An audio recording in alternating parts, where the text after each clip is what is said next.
Ciao a tutti ragazzi e bentornati in questo nuovo video. Sono passati quasi 2 anni dal mio Erasmus a Malta e quindi è arrivato il momento di fare un recap di quello che ho fatto, di cosa ho mangiato, che cosa ho visto e com'è stata la mia esperienza generale in quel piccolo arcipelago nel cuore del Mediterraneo.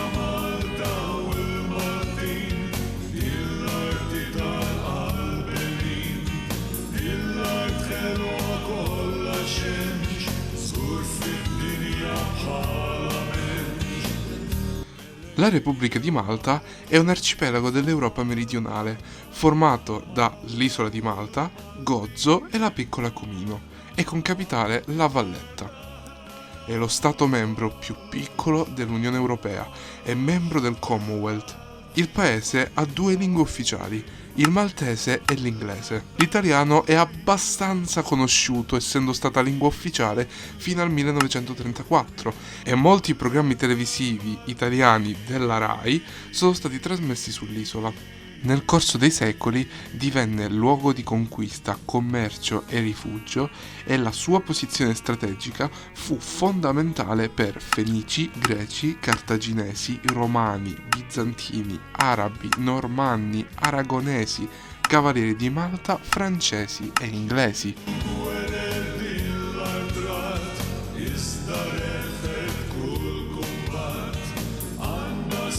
Dopo una passeggiata nel centro storico di La Valletta, per gli appassionati come me di storia e di cultura, quello che consiglio di fare è visitare il Museo Archeologico Nazionale di Malta, pieno di artefatti di ogni popolazione che per secoli hanno calpestato il suolo maltese. E se siete fan di Caravaggio, nella concattedrale di San Giovanni si trovano 2 suoi dipinti quando lui soggiornava nell'isola: San Giovanni Scrivente e la decapitazione di San Giovanni Battista, il quadro più grande che Michelangelo Merisi abbia mai realizzato. Appassionati di animali all'ascolto? C'è qualcosa anche per voi. Infatti, nella baia di San Paolo si trova l'Acquario Nazionale di Malta, pieno di fauna e flora marina, e non solo.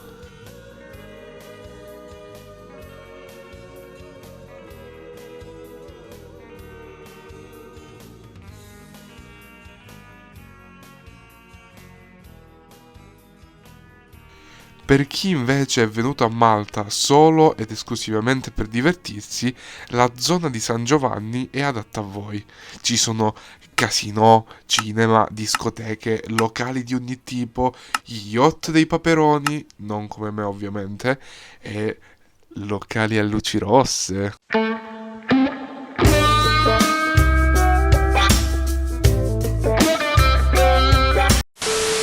Voglio raccontarvi un piccolo aneddoto.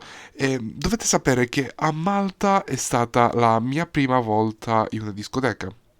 Un incubo. Prima di tutto entriamo nel locale, un bangladino ubriaco che mi invita a ballare. I professori, che in teoria dovrebbero essere quelli un pochino più prudenti, no? Sono quelli che si scatenano di più e mi invitano a ballare perché, essendo giovane, tu devi ballare perché questi momenti non torneranno più. Nella sala c'era vomito per terra, sui muri, sui tavoli, dovunque c'era vomito. I miei compagni mi hanno fatto provare la tequila. Lo schifo dello schifo. Io non so come certa gente faccia a bere queste cose. Fortunatamente c'era un altro mio amico a cui non piacevano le discoteche e quindi siamo usciti per mangiarci qualcosa al Burger King. Best part of the serata proprio.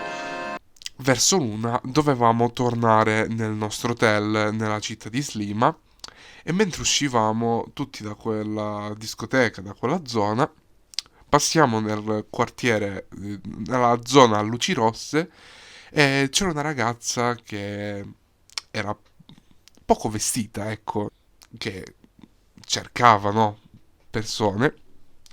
Io l'ho completamente ignorata. Mi tocca la pesca.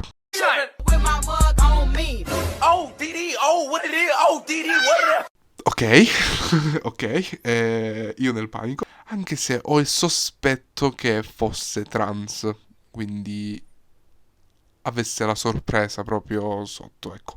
Ma non lo scopriremo mai perché poi me ne sono andato. Come altre cose da fare a Malta, consiglio di fare la mini crociera con Gozo Channel. Siamo partiti dal porto di Slima e dura un'intera giornata più o meno.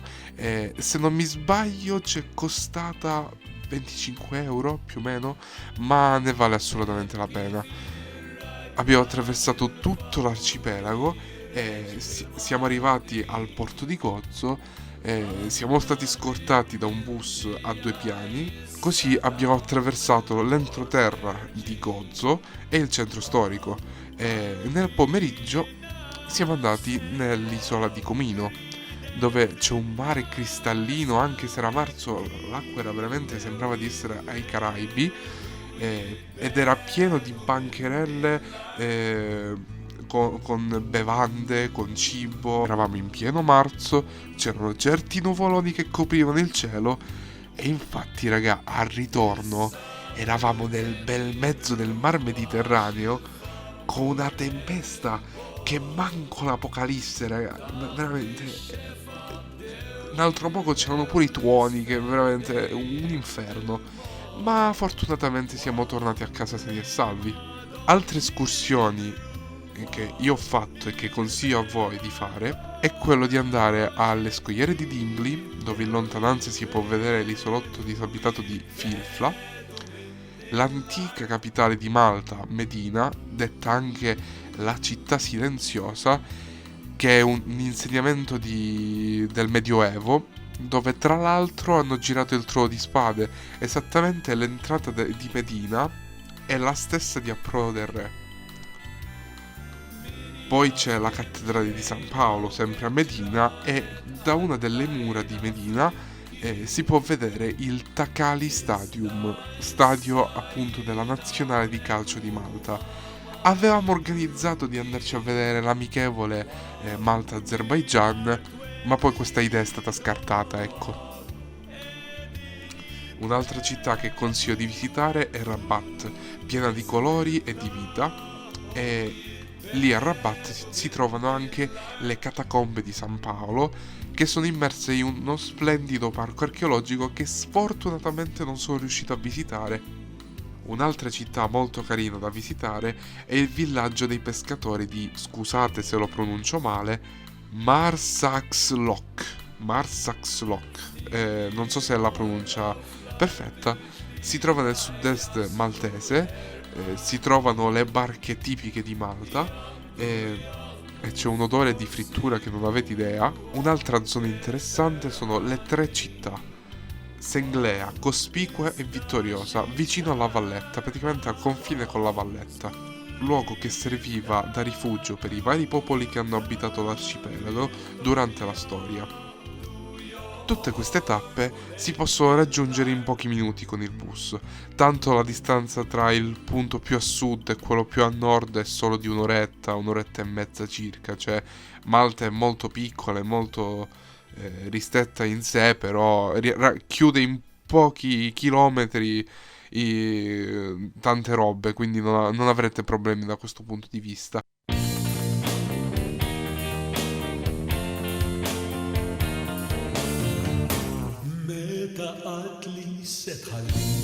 Nell'hotel non si mangiava un granché, credo che il cibo non fosse di buona qualità. Molte persone, soprattutto i coreani e i giapponesi, si cucinavano per fatti loro, e infatti quando cucinavano loro era sempre bello perché condividevano quello che cucinavano con noi. Un mio amico coreano mi fa provare il kimchi per la prima volta. Raga, quanto era piccante! E voglio dire, sono calabrese, quindi queste cose dovrei riuscire a resistere, cioè, però era piccantissimo. Vabbè, parlando di roba local, qui è tradizionale il coniglio. Ed essendo che il ristorante dove l'ho provato lo gestivano dei siciliani, non so quanto fosse proprio autentico, diciamo così. Almeno nel modo di cucinarlo, non so se era il modo più corretto, ecco. Ma tutto sommato non era male alla fine. Io uscivo pazzo quando ero a Malta per i cassatat, non so se si pronunciano così, ma erano strabuoni. Sembravano delle brioche, però erano fatte di pasta frolla, diciamo, e all'interno erano giganti. All'interno c'era crema di piselli, oppure c'era anche la variante alla crema di ricotta, ma io la prendevo alla crema di piselli, e lo prendevo praticamente tutti i giorni, ragazzi. Poi c'erano i pasticci, che sono praticamente sfogliatelle napoletane salate, sempre o con ricotta o con crema di piselli. E diciamo che già le sfogliatelle napoletane non è che ne esco pazzo io, ecco. Poi pure queste qui non è che sono buone, sia le sfogliatelle napoletane che queste, però i casatat sono qualcosa di imbattibile. Introdotti dagli arabi ci sono scusatemi la pronuncia, imkaret, che sono dolci tradizionali maltesi, preparati con pasta brisée e un ripieno di datteri. Anche questo, niente male. Io non bevo, ma i miei compagni mi hanno sconsigliato di provare la birra tipica maltese, la Cisk, detta da loro acqua in lattina. Però se volete provarla voi, magari mi lasciate un feedback qui sotto nei commenti. Se vi manca un po' la cucina italiana, vi consiglio di passare dagli amici della Trattoria Romana 06 alla Valletta, ed è proprio lì che abbiamo festeggiato i 100 giorni della maturità. Ci sarebbero altri cibi tipici a Malta, però non ho avuto l'occasione di provarli. Magari un giorno, se ritornerò in quell'isola, avrò la possibilità di nuovo di riprovarli, chi lo sa.